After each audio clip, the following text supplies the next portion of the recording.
church? In Scottsdale. In Scottsdale.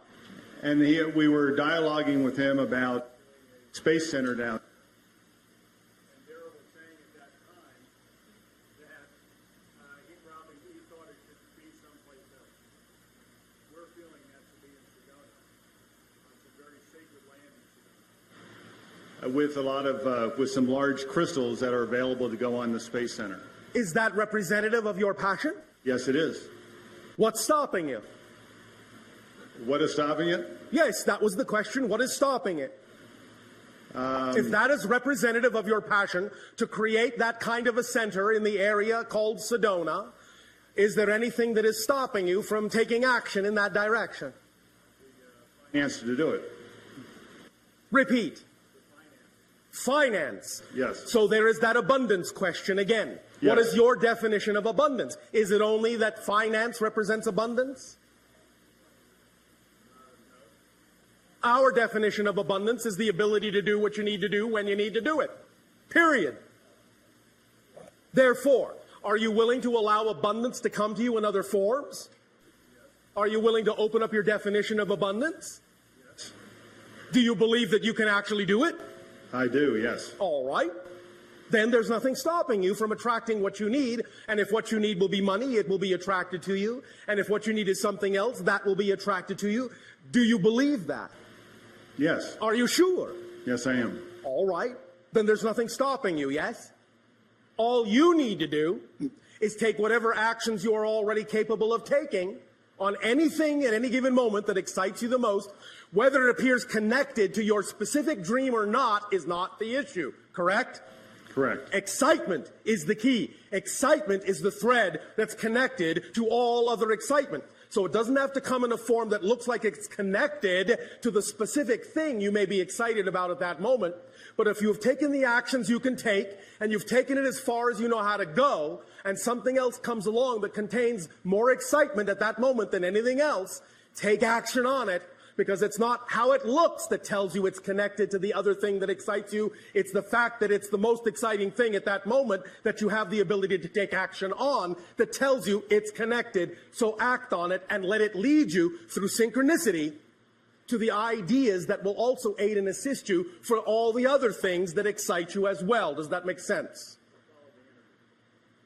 Repeat. Follow the excitement thread.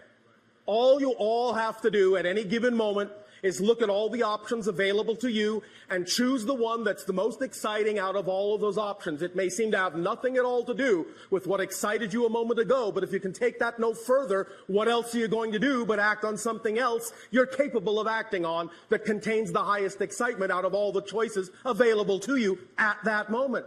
If you do that, you will once again be the compass needle unerringly pointing toward magnetic north. I know it may look like you're going like this and like this and like this and like this sometimes, but that's just because you're paying attention to the surface appearance, which doesn't matter. It's the underlying state of being. It's the vibration, the excitement, the joy, the passion that matters. So if you follow that, even if the physical path goes like this, by following the excitement, you're actually taking the path of least resistance and the shortest possible route. Does that make sense? It does, yes. Does that make sense? Yes. Okay, thank you. Thank you. Oh, don't go in front of the camera. This way.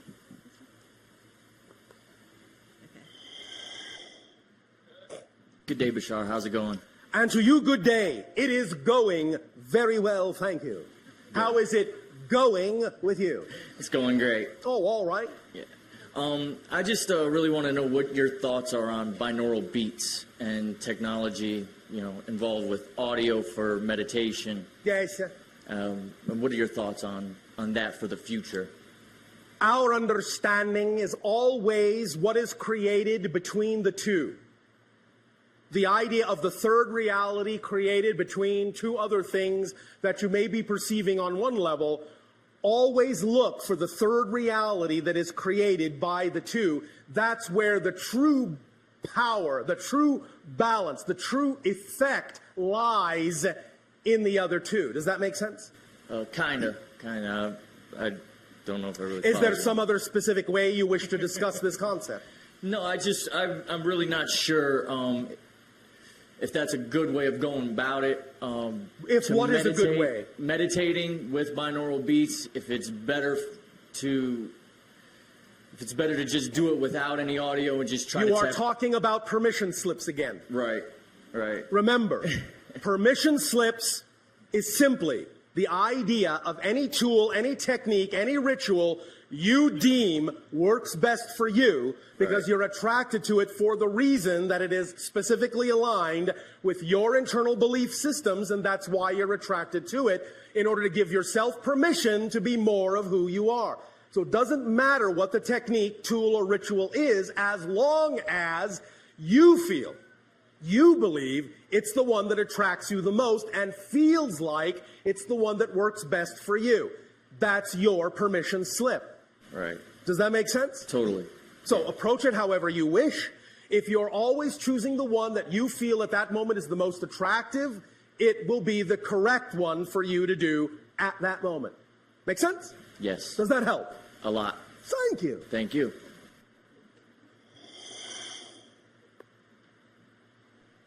Hi, Bashar. And to you, good day.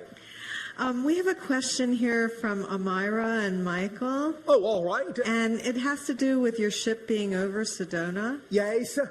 Well, one thing we were wondering is, what is the significance of you being positioned over Sedona in particular? You all already know that it is a very strong gateway and energy vortex that taps into a multitude of dimensions. Yes? Yes. Therefore, it is, in that sense, like we have just described in the brain, a neutral zone that allows us better handling, a better facilitation of the energy of a multitude of dimensions in one spot. Make sense? Yeah. It's like having your hand squarely on the main control switch to regulate the energy in a very easy way. Whereas if we were off center from that, we would have to contend with a multitude of frequencies, a multitude of vibrations that were not correlated, that were not harmonized. But by dealing with the vortex, the center itself, then they are all within that neutral zone at the very center, all harmonized and easy to process, easy to transform from one to another, easy to redefine. Make sense? Yeah. Easy to recalibrate. So basically, you take the energy and you convert it with your ship, or how do The you? ship is like, in a sense, a lens, a prism that is the representation of the combination of the blending of my own physical mind and my higher mind, and the connection we have with my entire society and many other beings, and we run it through that frequency domain, in a sense, like a filter, like a filtration system, and then process it back out in a way that is more compatible and more conducive to allow transformation to be easier for all of you. I see. Thank you. So, if I could just go on a little bit more about this. All right, just a little bit more. Okay. So when the decision was made to move from Cairo to here, Yes. what precipitated that? What brought that about? Shifts in the collective consciousness. So were you surprised? I mean, did somebody give you orders to do it, or was it? Well, in a sense, but that simply happens automatically within our telepathic link.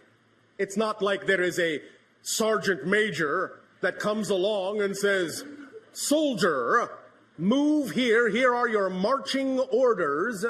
It simply happens within a collective recognition and an understanding of how we simply automatically and intuitively need to rebalance and reposition ourselves to match the new frequency. It's more of a dance I see. And than like, something quite so military. so are there others positioned around the planet of the Sasani society? Because I know at one point there was. You talked to us about where There others are were. others of my society positioned around your planet. There are many from many different societies positioned at different points around your planet, forming, in a sense, a grid. Okay, and I bet one day you'll tell us where they are, huh? I bet one day I will. Thank you, Bashar. You're welcome. Hello, Bashar. And to you, good day. You always answer all my concerns in your monologue, and I get to the point where I'm speechless. Well, thank you for your synchronicity. You know, remember that in our natural state, on our natural planet, because we're all telepathic, we are all naturally speechless. Many of you don't stop to realize that because we're all telepathic, our planet is very quiet. Lovely. Yes, we think so. Yes. And since I last sat here with you, Yes. physically, myself, Yes. my husband and my world has kind of tumbled down and crumbled. Oh, all congratulations. all New except- beginnings require Yes. old endings. Yes, exactly. And I want to thank you personally, you and Nexus, for being here close by. We are happy to serve, Nexus and I. Thank you so much. Now, it's interesting, too, you use that military analogy, because in one of my visitations with one of my hybrid children, Yes. I called him Captain General. Oh, all right. And do you know this individual? I We would do. assume you do. And can you shed more light on this for me? Click. So is it you? No. And who is it then? How do you wish us to define the idea that it is one of your children, which you already know? Well, it is more comforting to me being an earth person and not being a physical earth mother. I don't have earth children Yes. myself. In what way do you need a representation of this hybrid child to allow you better relationship with him? More, I guess I'm into my mind again. Obviously, I'm into that analytical mind again, where Yes. my mind is requiring something tangent.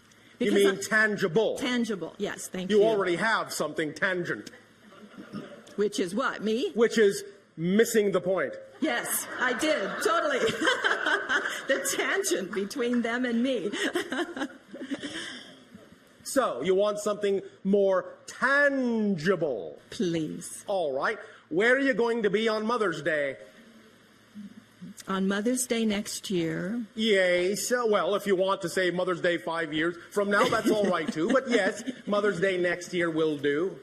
where would Mother's Day 2010. 2010, I would love to be on a beautiful sandy beach with the ocean waves lapping at the shore. Where on your planet does that specifically take you? Well, I immediately think of Riviera Maya, which is south of Cancun. And that is where you would prefer to be of all the places on your planet that are represented by that kind of an environment that is representative of your highest passion to be there? Yes. Are you sure? No. Because there's so many places. I mean, I'd love to be in Greece. I'd love to be Right south of now, France. at this moment Yes, of sir. this conversation, maybe it will be different on Mother's Day in 2010. The point being, Yes. if you will be at whatever that place is on Mother's Day 2010, you will get your tangible connection. I see. All Thank right. you. Thank you. Thank you. Yes, sir. May I also interject this? I haven't personally spoken a lot about my relationship with the creation of the hybrid children before. All right. And I'm doing it more and more now. And I'm finding so many people have so much fear involved with Yes. this. And when you first shed light on this again for me many, many years ago, Yes. you said that I knew I could take it, and that's why I volunteered for the program. And Yes. it is my hope, it's my passion to project this in a way that is not fearful to others, because there's a lot of other Yes. people out there that Well, go have... right ahead. Oh, thank you. Project it in a non-fearful way. Yeah. Project it in a joyful way, in an understanding way. Remind them that these decisions are made from a level of higher mind, of spirit. Remind them that when it was made from that level, they knew what they were doing. Remind them that they knew that the agenda they were participating in would have a beautiful, loving, and beneficial outcome. Remind them that they chose it out of love. Yes. And then, if they are willing to go into that vibration, they can then perceive that that is the case, because what? Remember what? You cannot perceive what you are not the vibration of. So if they wish to perceive the idea of the positive side of the agenda instead of the fearful idea or the fearful definition, they must first come from a positive vibration, or they will be unable to perceive that side of it. Do you understand? I do. Does that help you? It does. It does. Oh, all right. And I just want to send my love to you and all of the children. And Already received and already returned. great. Thank you. Thank you so much. Bashar, Yes, one sir. of our listeners wanted to know how people were chosen to be part of the hybridization program. Certain traits in genetic family lines. So can you share any of that with us, like specifically what they Yes. were looking for? The idea would be that those genetic traits that existed in certain family lines that would enhance, that would naturally, evolutionarily enhance health, telepathy, mental cognition, those kinds of things. You understand? Yes. So that's why it has people from all different levels of life Yes. involved in the program. Yes. Very interesting. Thank you. Yes. Hello, Bashar. And you good day. Hello. I was wondering, how do you view ascension happening? Or Ascension is happening right now Right. before your very eyes. Remember, your vibrations, those that are allowing themselves to become more of themselves every day, are ascending.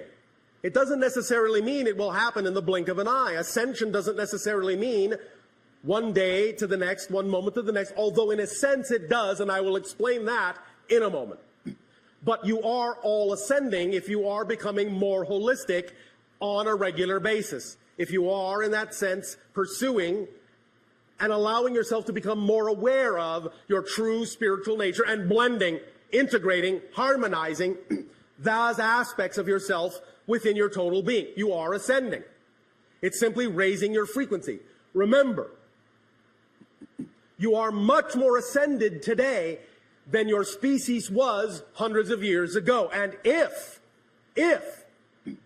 there was a being that you were able to bring from the past, from 300 years ago, into your present, someone who used to live 300 years ago, and brought them into your present day, when they saw you, you would look like you were glowing with light to their eyes because your frequency is so much higher than theirs.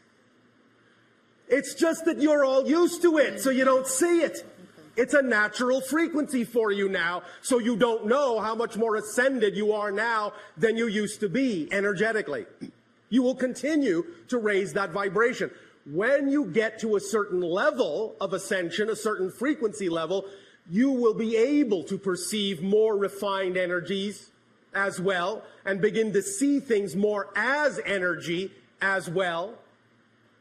Now, the idea of your 2012 date is a demarcation date, but that doesn't mean that the day before you're all not ascended and the day after you all are. The idea is that it is a tipping of the scales. The 2012 date, December 21st, 2012 date, is a recognition that before that date, the majority of the energy on your planet was negative. After that date, the majority, by a little bit, will be positive for the first time in millennia. Then it can start to accelerate and snowball faster and faster and faster and faster. And all of that is part of the process of ascension. Does that make sense? Yes, thank you. Does that answer your question? Yes. Thank you. for rising to the occasion.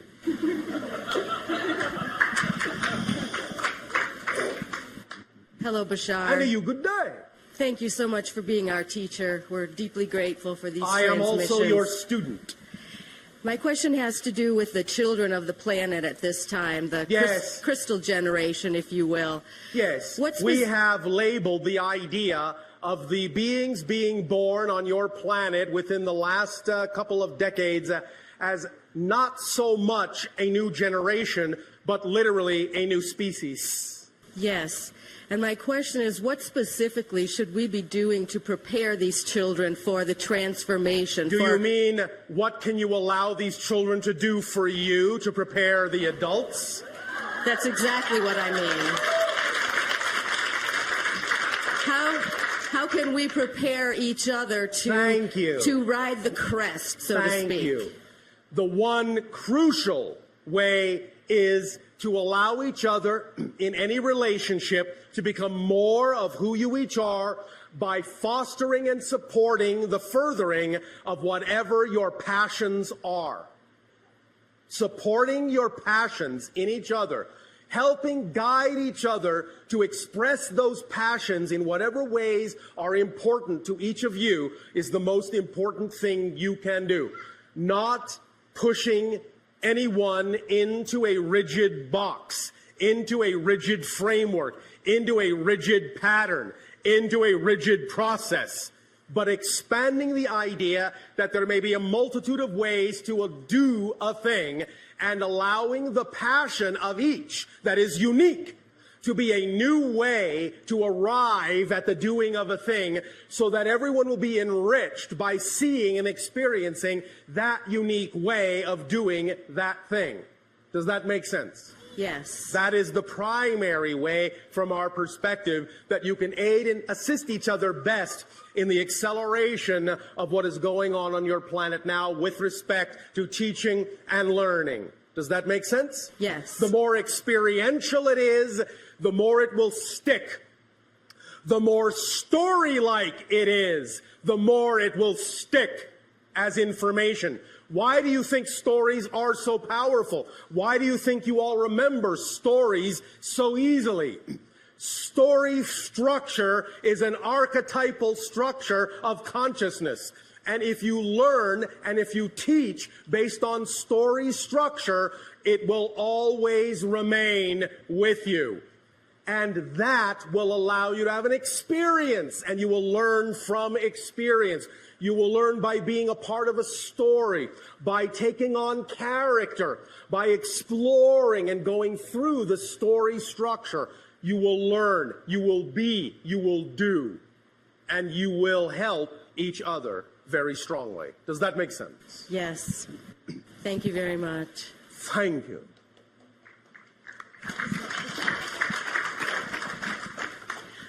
Bashar, along those lines, another question came in about the idea of, could you share with us maybe a story from your society about a child and how you taught that child in your society?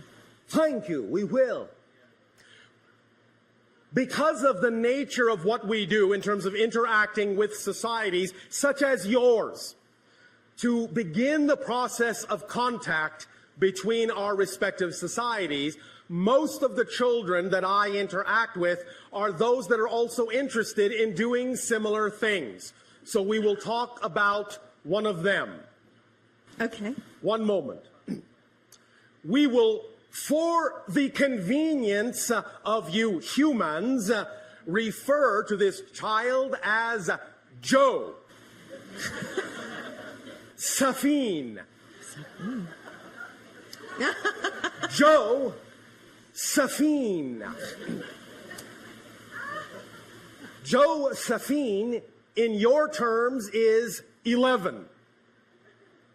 Joe Safine is practicing the balance of the male and female energies within her being at this time to aid and assist those societies who are experiencing specifically the idea of the blending of the male and female components in their society and exploring polarity in that way. So, to better allowed Josephine to gain understanding and experience with this blending and balancing of these polarity energies in this specific way, Josephine chose to incarnate as a male and a female being that is literally connected in one energy bubble, one energy aura. They are never more than a few feet apart, ever. Joe and Safine. They work together, they think together, they are, in a sense, one soul in two bodies, sharing an aura, sharing a bubble, sharing an energy field. One day, Joe and Safine, walking through the grasslands of Eththani, our home world, came upon two animals. These animal consciousnesses are similar to your feline, but not exactly. These two animals also had done the same thing, had chosen to be male and female within one energy field. And as Joe and Safine are walking toward them, and the two feline-esque animals are approaching in the field of grass to each other, they meet. And as they meet, their energy field wraps around all four. And for a time, the animal consciousnesses and Joe and Safine consciousnesses become intermingled, become mixed, become harmonized in the neutral zone. From that moment, then they split, and now the two animal consciousnesses, wherever they travel, Joe and Safine can see through their eyes, and Joe and Safine can give the animals an understanding of what it is like to interact with other kinds of beings on other planes and other levels of existence. They are then, in a sense, their familiar. They are, in a sense, then their totem. They are, in a sense, then their helpmate.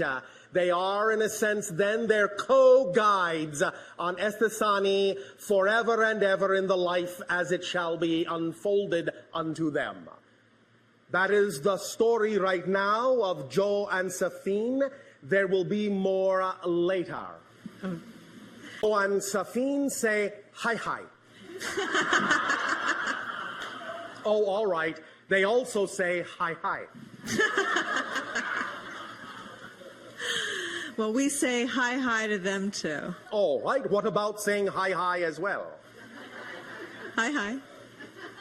Hi, hi. Thank you, Bashar.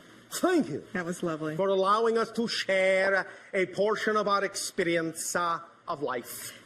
Yes, we're looking forward to more. Hi, Bashar. And to you, good day. I just want to thank Speak you. up and be bold so that all may hear what you have to share. Sorry. I just want to thank you for acting as a reflection for me. We thank you for allowing us to do so. I have a question about instant manifestation.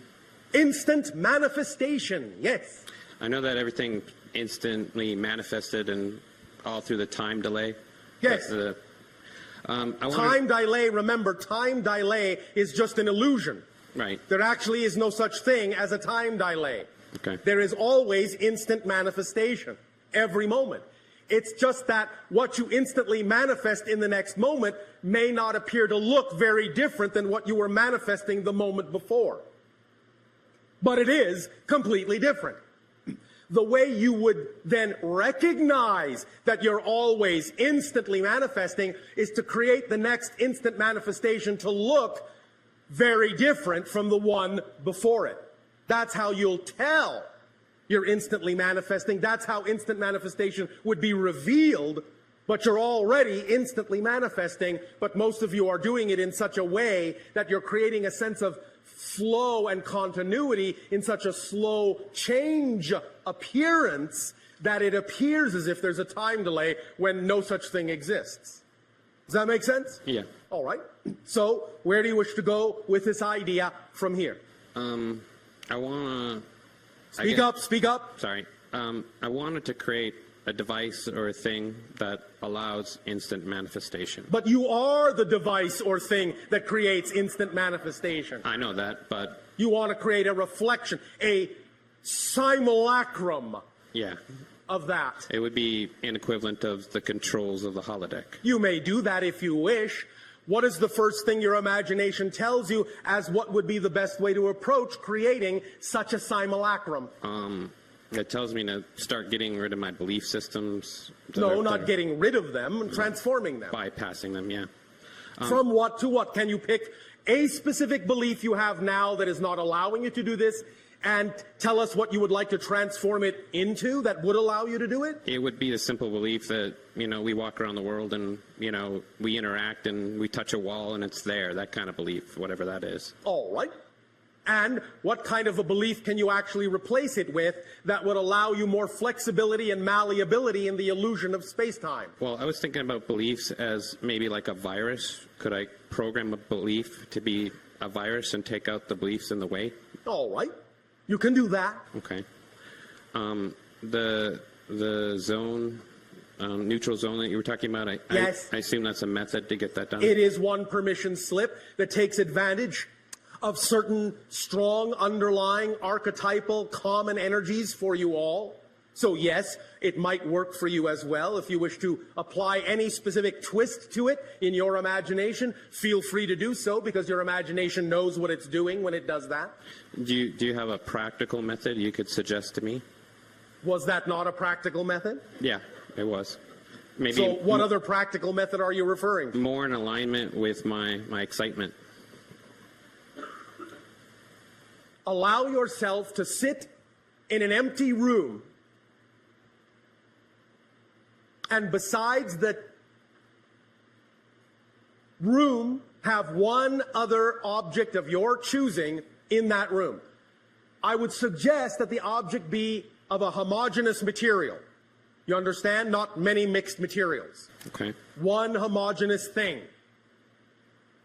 As you sit in the absolutely empty room with that homogeneous thing, allow yourself to view it in relatively low light, whatever color seems peaceful to you. Have the light behind you so you can't see it, but have it be bright enough just to see the thing. And as you look at that thing, remember what we said about the prime radiant, do you? No. All right. Sorry. Imagine this first. What your scientists call a subatomic particle. This is just a euphemism, but it will do for this exercise, all right?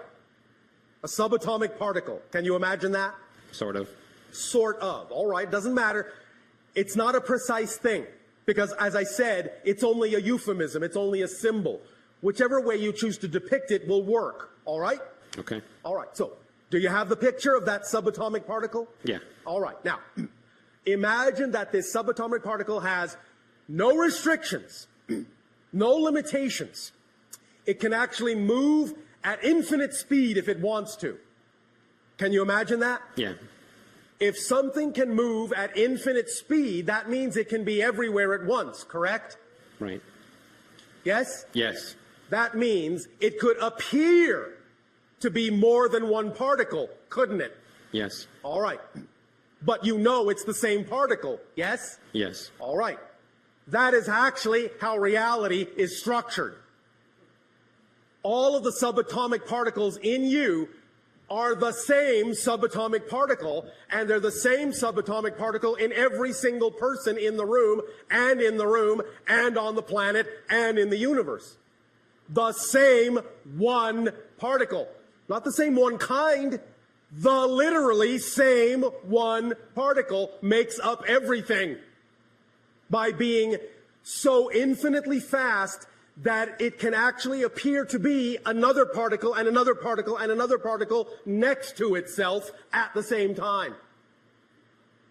So the trillions upon trillions upon trillions, apparently, of particles are actually the same particle appearing next to itself over and over and over and over again in a geometric relationship, not unlike what you are seeing in the holotope diagram.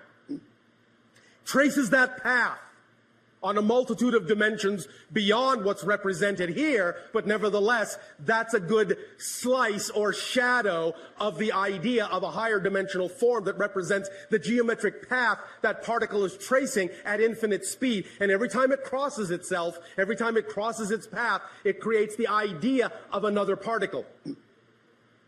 Now, having said that, the idea is that when you sit in that empty room, aside from that one other object, if you can begin to imagine the particle going back and forth between you and that object, creating all of the particles in your body and all of the particles in that object, and begin to really start to understand and truly comprehend, truly viscerally begin to feel that it actually is the same particle, that you are that object, that object is you.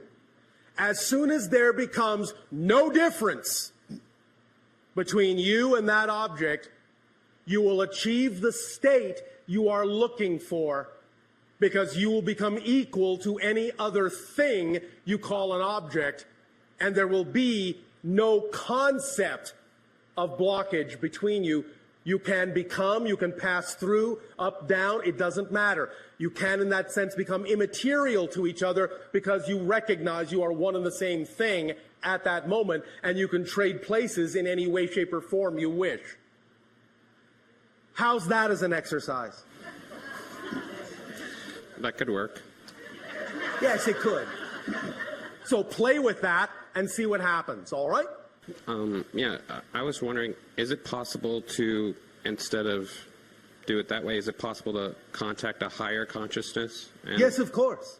Okay. Remember, what we have initially said also is that the whole point here is to contact your own higher consciousness as well, because if it's not part of the equation, you actually won't be able to contact another higher consciousness. We wish to tell you all a little secret that we have recently begun to reveal to many of you. You're talking to your higher self right now, but you are allowing us to color it for you with our consciousness to allow you to give yourselves permission to talk to your higher consciousness. You're using us as a simulacrum to give yourself permission to talk to your own higher minds. But your higher mind is who you're actually talking with when you speak with us. So go have fun. Your higher mind will be with you. All right? Thank you. Thank you.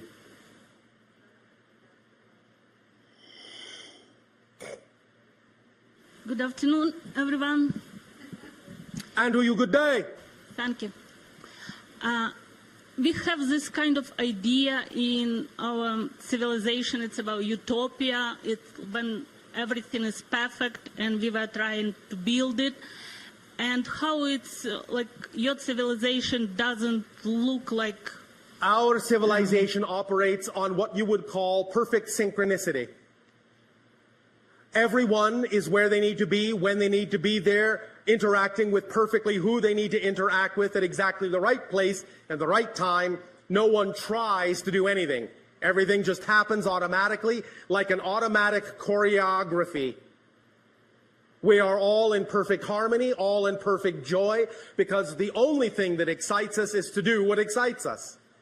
And everything that excites us harmonizes perfectly with everything that excites everyone else, and we all come together to do things, and we all split apart to do our own things, exactly when we need to. So how we come up with these ideas, it's not kind of, it doesn't remind anything like you was talking about, this neutral zone and your civilization. As each and every one of you learn to validate the individuals that you are, you will start to recognize that unity, complete harmony, is the product of absolute validation of all the individuals within the union. So by each individual becoming more their full self, by acting on their passion, by going into this neutral zone, becoming a fully balanced being, then each individual will begin to work in perfect harmony with every other individual who also does the same. And the more individuals that do that and create that state of being will then create a harmonious world. But you must understand another secret about the idea of changing your world. You actually don't change the world. You just change yourself and shift yourself to a parallel earth that is already representative of the vibration you have changed to. The old earth is still there. It's just that you're not focused on it anymore. Does that make sense to you? Yes. Does Yes. that help you? Yes. Thank Thank you. you. And small question, like I don't remember any experience like people describing about a lot of with abduction and everything else. Yes. Does it mean that I don't have any relatives in other civilization? It does not mean that. It just may mean that they didn't happen that way. Ah. Mm-hmm. You understand? Yeah. You all have relatives in other civilizations for a variety of reasons, but it may not necessarily have taken place that way. Mm-hmm. All right? All right. And another question, like in the childhood, I always had this, I don't know, memory or idea that like I was brought here for this kind of strange program. All right, well, maybe you do have relatives that way. Yeah, it's kind of like, I thought maybe it's how you, yeah. If there is any need for you to remember many of these experiences and interactions, then as your life unfolds by following your passion, you will automatically remember. Remember, you will never miss an appointment that you need to keep. The only way to miss an appointment that you have arranged is by worrying that you will miss the appointment. That's the only way to miss the appointment. Otherwise, if you don't worry that you'll miss the appointment, you cannot miss the appointment. So you will remember everything you need to remember. You will keep every appointment you need to keep by just following your passion. It's an automatically organizing principle. So if there's anything about this you need to remember, it will come to you in whatever way serves you best. All right? Thank you. Thank you. Pleasant dreams. Thank you.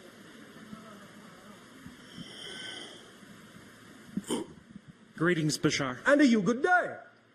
I would like you to speak about phobias. Phobias. Yes. Specifically, why does it take the energy away from you to give you a fear about something that you shouldn't be afraid of? If you are afraid of it, it is an indication of a belief system within you. Every single emotion is an indication of a definition you believe to be true about yourself in relation to the circumstance. So phobias are strong symbols of a definition that is out of alignment with your true self, and it is a sparkling opportunity when you feel the fear to use the fear as an indicator and a guide to find out what that definitional belief is, so that in identifying it, you can transform it. But it almost always has to do with the idea of a belief or a definition about yourself in relationship to something in the circumstance or some circumstance in your life that it symbolizes. Does that make sense? Yes, no, maybe? No. Oh, all right. What about it doesn't make sense? The way that it controls my higher consciousness, that I'm very passionate about being somewhere else. You mean you are afraid to be where you are? Yes. So much that you wish you were somewhere else. That's not being passionate. That's being anxious. Okay. So the idea, again, is that any time a fear comes up, be it the idea of what you might call a quote-unquote normal fear or something on the level of a phobia, it is an indication, and I'll go further this time, it is an indication of a belief or a definition about yourself in relation to some circumstance in your life. That's what a general fear is, an indication of some negative belief about yourself in relation to some circumstance in your life. A phobia, being that it is so much more amplified or magnified, is an indication not only of a negative belief about yourself in relation to some circumstance in your life, it is also an indication of a belief, of the existence of a negative belief that allows you to be addicted to the negative belief about yourself. It's a reinforcer, an amplifying belief that's also negative. That's why it's a phobia. That's why it is so highly amplified. Does that make sense? Yes. So, nevertheless, still an opportunity to ask the ultimate question in any and all of such circumstances when they crop up. The question being, what would I have to believe is true about myself in relation to some circumstance in my life for me to feel this way about this thing? What does this symbolize to me in my life?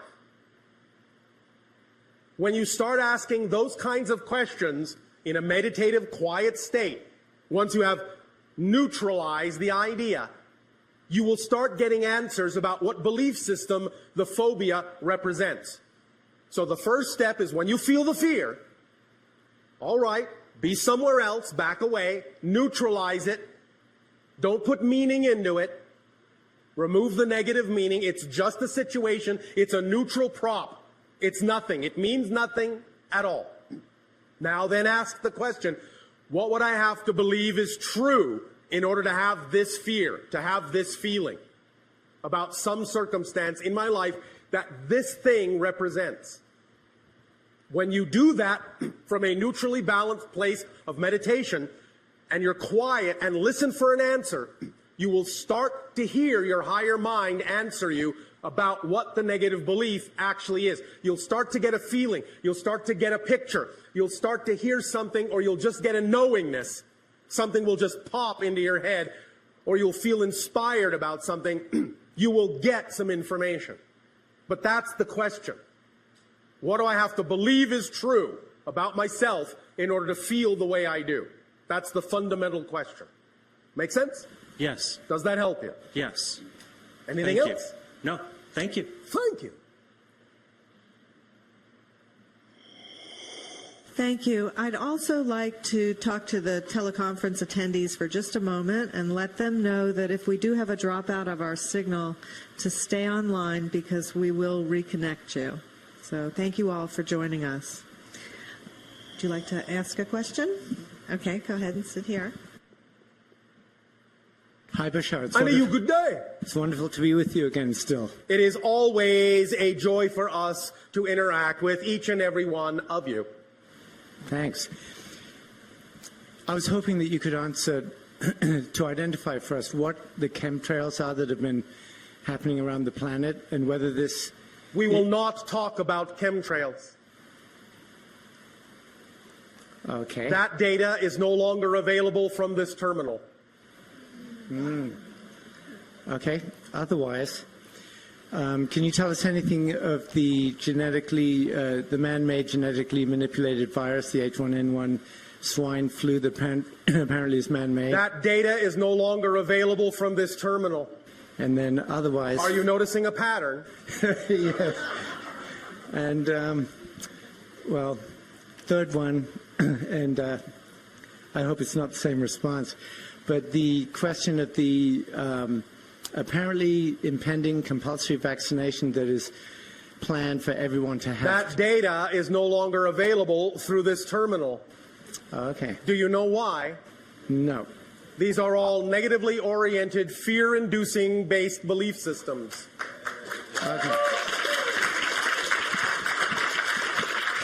In this particular time now of our interactions with all of you, we simply cannot expend frequencies and energies in those domains.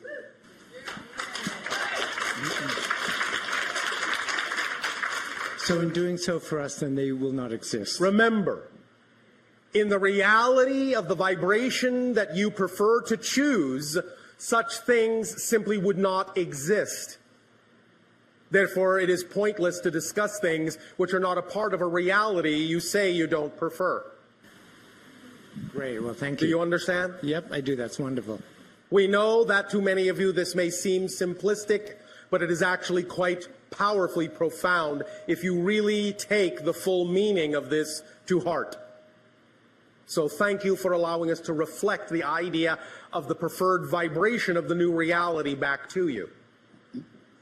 Thank you. That's very empowering. Thank you.